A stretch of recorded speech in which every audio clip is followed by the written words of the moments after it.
Hello everyone, कैसे हो आप सब। आई होप कि आप सब अच्छे होंगे। हम कर रहे थे कहानी जो कि यूनिट 7 से है। हमने आगे की क्लास में 3 कहानी और कर ली हैं जो कि हैं चंद्रदेव से मेरी बातें, धुलाई वाली और एक टोकरी भर मिट्टी। ये 3 कहानी हमने आगे की क्लास में कर ली है और आज हम चौथी कहानी करने वाले हैं जो कि चौथी कहानी है सुभद्रा कुमारी चौहान जी की। तो देखते हैं राही कहानी यूनिट 7 से। राही कहानी सुभद्रा कुमारी चौहान जी की है। इसका प्रकाशन वर्ष 1947 ईस्वी में हुआ। इसका रचना काल एवं शैली ये संवादात्मक एवं विश्लेषणात्मक शैली में है। कहानी का प्रतिपाद्य है राही भीख मांगने वाली मंगरोरी जाति की स्त्री। राही की कथा है जो भीख न मिलने पर उद्देश्य पूर्ति हेतु चोरी के आरोप में हवालात में बंदी जीवन व्यतीत करती है।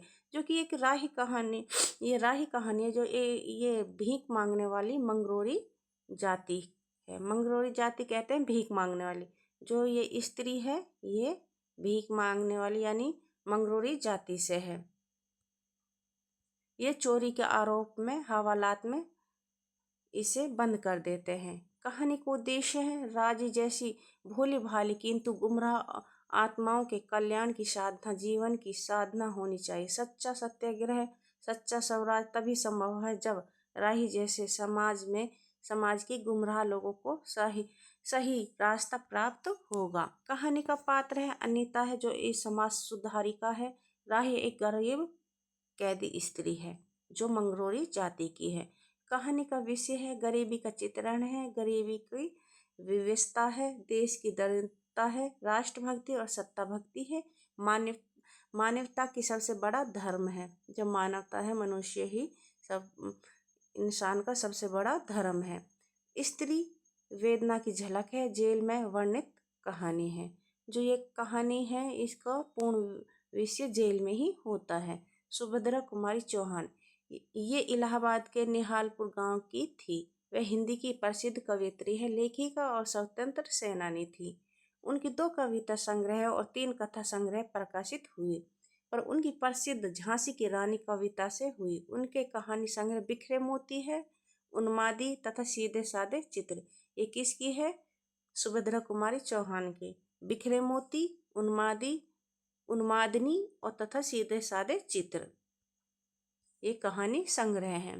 बिखरे मोती इनका पहला कहानी संग्रह है जो 1932 ईस्वी में छपी थी। पूछा जा सकता है कि सुभद्रा कुमारी चौहान का पहला कहानी संग्रह कौन सा है और ये कब प्रकाशित हुआ? ये 1932 में प्रकाशित हुआ और ये बिखरे मोती है। इनमें कुल 16 कहानियां हैं। अधिकांश कहानियां नारी विमर्श पर आधारित है।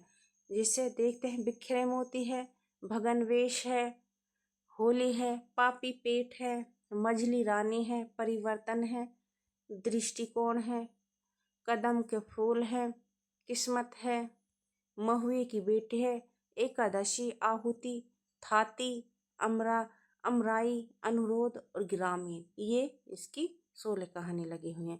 उन्मादनी इनका दूसरा कहानी संग्रह है जिस संग्रह में जिसका प्रकाशन 1934 में हुआ। सॉरी फ्रेंड्स, ये 1934 ईस्वी में प्रकाशित हुआ। इसमें कुल 9 कहानियां संकलित हैं। इन सभी कहानियों का मुख्य स्वर पारिवारिक सामाजिक परिदृश्य ही है। उन्मादनी असमझ से अभियुक्त, सोने की कंठी, नारी हृदय, पवित्र ईर्ष्या, अंगूठी की खोज, चढ़ा दिमाग, वैश्य की लड़की, सीधे साधे चित्र इनका तीसरा व अंतिम कहानी संग्रह है। जो सीधे साधे चित्र है इनका तीसरा व सुभद्रा कुमारी चौहान का ये अंतिम कहानी संग्रह है। इसका प्रकाशन वर्ष 1947 ईस्वी में हुआ। इसमें कुल 14 कहानी संग्रहित है जिसे रूपा, कैलाशी नानी है, बियाहा है, कल्याणी है, 2 साथी, प्रोफेसर मित्रा, दुराचारी, मंगला, गुलाब सिंह तांगे वाला, हींग वाला, राही ये जो कि 11वीं कहानी है। इस कहानी की कथा जेल में चित्रित हुई है। इस कहानी में 2 ही स्त्री पात्र है। अनीता समाज सुधारिका है, आंदोलन करते हुए वह जेल में गई हुई है। राही यह एक स्त्री है जो चोरी के कारण जेल की सजा हुई है। अनीता और राही की मुलाकात जेल में होती है।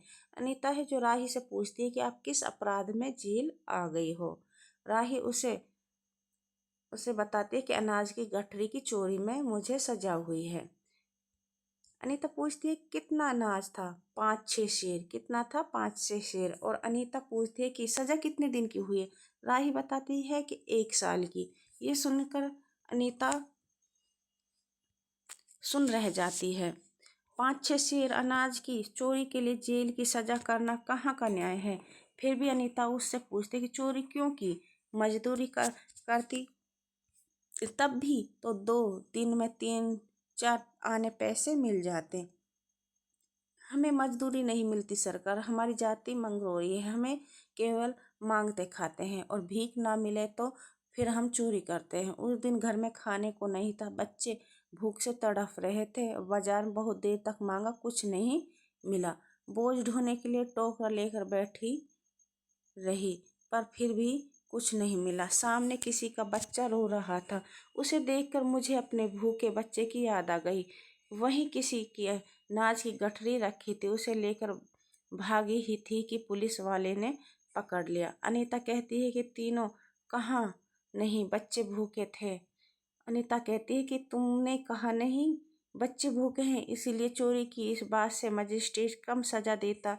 हम गरीबों की कोई नहीं सुनता सरकार। बच्चे आए थे कचहरी में, मैंने सब कुछ कहा पर किसी ने नहीं सुना। ये राही ने कहा, जो कि मंगरोई जाति से हैं।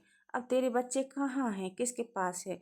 ये अनीता सवाल कर रही है उससे, राही से। अनीता ने पूछा। राही की आंखों में आंसू आ गए। वह बोली, उनका बाप मर गया सरकार, जेल में उसे मारा था, वहीं अस्पताल में वह मर गया। अब बच्चों का कोई नहीं। तो तेरे बच्चों का बाप भी जेल में ही मरा? वह क्यों जेल आया था? अनीता ने पूछा। उसे तो बिना कसूर के ही पकड़ लिया था सरकार, राही ने कहा। ताड़ी पीने पीने गया था। 2-4 दोस्त भाई उसके साथ थे। मेरे घर वाले का एक पुलिस वाले से झगड़ा हो गया था, उसी का बदला उसने लिया। 109 में उसका चालान करके साल भर की सजा दिला दी, वहीं वह मर गया।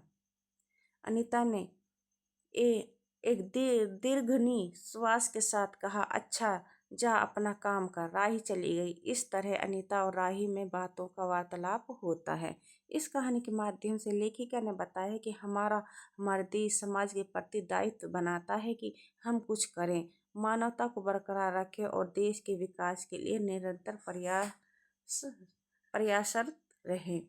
तो देखते हैं, ये हमने शॉर्ट में राही कहानी जो कि सुभद्रा कुमारी चौहान जी की है, ये कथा सार हमने पढ़ा है। और एक बार फिर से देखते हैं आगे से हम सुभद्रा कुमारी चौहान की राही। सुभद्रा कुमारी चौहान नारी के रूप में ही रहकर साधारण नारी की आकांक्षाओं और भावों को व्यक्त करती है। बहन, माता, पत्नी के साथ साथ एक सच्ची देश सेविका के भाव उन्होंने व्यक्त किए हैं।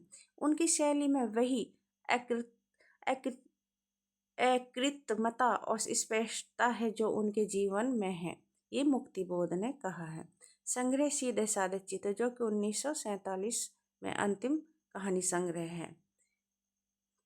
रूपा, कैलाशी, नानी, ये हमने आगे देख लिया है। ये इसके कहानी संग्रह में कौन कौन से कहानी लगी हुई है। प्रतिवादी राही की व्यवस्था कारण की गई चोरी की जानकारी से दुखी होकर नेता द्वारा तत्कालीन कांग्रेसी आंदोलनकारियों की सत्ता लोपता और ढोंग पर चिंतन तथा विवश गरीबों की सेवा का वास्तविक देशभक्ति समझने वाले संपन्न से बनी कहानी है। जेल का परिवेश है। इसके मुख्य पात्र हैं राही, जो कि मंगरोली जाति की गरीब असहाय स्त्री है। पुलिस वालों द्वारा उनके पति को मार दिया जाता है। चोरी के आरोप में जेल जाती है। अनीता स्वतंत्रता आंदोलन में भाग लेने वाली जेल में बंद एक स्त्री है। इसके गौण पात्र है पति, राही का जो पति है जिसे पुलिस वाले मारते मारते मार देते हैं। बच्चा, राही का बेटा, जिसके लिए राही अनाज की चोरी करती है। तो इसकी विशेषताएं देखते हैं। संवादात्मक एवं कथात्मक कहानी है। मंगरूई जाति की कठिनाइयों का वर्णन है। स्त्री वेदना की झलक है। राष्ट्रभक्ति का चित्रण एवं सत्ता भक्ति पर व्यंग है। देश की दरिद्रता एवं रोजगार की समस्या का चित्रण है। गरीबों को पुलिस द्वारा सताए जाने का चित्रण है। गरीबी की समस्या का चित्रण है। मानव धर्म की प्रतिष्ठा है। राही 5-6 शेर अनाज की गठरी की चोरी करती है। राही को 1 साल की सजा मिलती है। कहानी में कथाकित कांग्रेसी नेता पर व्यंग किया गया है। इसके प्रमुख उदाहरण भी देख लेते हैं। तो तूने चोरी क्यों की, मजदूरी करती तब भी तो दिन भर में 3-4 आने पैसे मिल जाते। हमें मजदूरी नहीं मिलती सरकार, हमारी जाति मंगरोरी, हम केवल मांगते खाते हैं। तो इसके उदाहरण ये हमने देखे हैं। तो चोरी करते हैं। उस दिन घर में खाने को नहीं था, बच्चे भूख से तड़प रहे थे। बाजार में बहुत देर तक मांगा, बोझा ढोने के लिए टोकरा लेकर भी बैठी रही, पर कुछ नहीं मिला। सामने किसी का बच्चा रो रहा था, उसे देखकर मुझे अपने बच्चों की याद आ गई। वहीं पर किसी की नाज की गठरी रखी हुई थी, उसे लेकर भागी ही थी कि पुलिस वालों ने पकड़ लिया।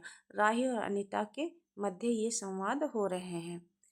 हम गरीबों की कोई नहीं सुनता सरकार। बच्चे आए थे कचहरी में, मैंने सब कुछ कहा पर किसी ने नहीं सुना। ये राही के कथन है। अनीता के सामने आज एक पर्सन था। वह सोच रही थी कि देश की दरिद्रता और इन निरीह गरीबों के कष्टों को दूर करने का कोई उपाय नहीं है। हम सभी परमात्मा की संतान हैं, एक ही देश के निवासी। कम से कम हम सबको खाने पहनने का समान अधिकार तो है ही। पर ये क्या बात है कि कुछ लोग तो बहुत आराम से रहते हैं और कुछ लोग पेट के अन्न के लिए भी चोरी करते हैं। उसके बाद विचारक की दूरदर्शिता के कारण या सरकारी वकील के चातुरपूर्ण जिरह के कारण छोटे छोटे बच्चों की माताएं जेल भेज दी जाती हैं। उनके बच्चे भूख मरने के लिए छोड़ दिए जाते हैं। एक और तो यह कैदी और जेल आकर सचमुच जेल जीवन के कष्ट उठाती है, और दूसरी ओर हम लोग जो अपनी देशभक्ति और त्याग को ढिंढोरा पीटते हुए जेल आते हैं। हमें आमतौर से दूसरे कैदियों के मुकाबले में अच्छा बर्ताव मिलता है, फिर भी हम संतोष नहीं होता। हम जेल आकर ए और बी क्लास के लिए झगड़ते हैं। जेल आकर ही हम कौन सा बड़ा त्याग कर देते हैं। जेल में हमें कौन सा कष्ट रहता है, सिवाय इसके कि हमारे माथे पर नृत्य की झिस्सी लग जाती है। हमें बड़े अभिमान से कहते हैं ये हमारी 4थी जेल यात्रा है, ये हमारी 5वीं जेल यात्रा है। हमें अपनी जेल के किस्से बार बार सुना कर आत्मगौरव अनुभव करते हैं। तात्पर्य यह है कि हम जितने बार जेल जा चुके हैं, उतनी ही सीढ़ी हम देशभक्ति और त्याग से दूसरों से ऊपर उठ जाते हैं। और इसके बल पर जेल से छूटने के बाद कांग्रेस को राजकीय सत्ता मिलते ही हम मिनिस्टर, स्थानीय संस्थाओं के मेंबर और क्या क्या हो जाते हैं। ये अनीता सोच रही थी। कल तक जो खद्दर ही भी ना पहनते थे, बात बात पर कांग्रेस का मजाक उड़ाते थे। कांग्रेस के हाथों में थोड़ी शक्ति आते ही वे कांग्रेस भक्त में गए खद्दर पहनने लगे, यहाँ तक कि जेल में भी दिखाई पड़ने लगे। वास्तव में ये देशभक्ति है या सत्ता भक्ति, ये हमने प्रमुख उदाहरण देख लिए हैं, और इसका कथासार उदाहरण ये सब कुछ राही कहानी में देख लिया है। ये हमारी राही कहानी समाप्त होती है।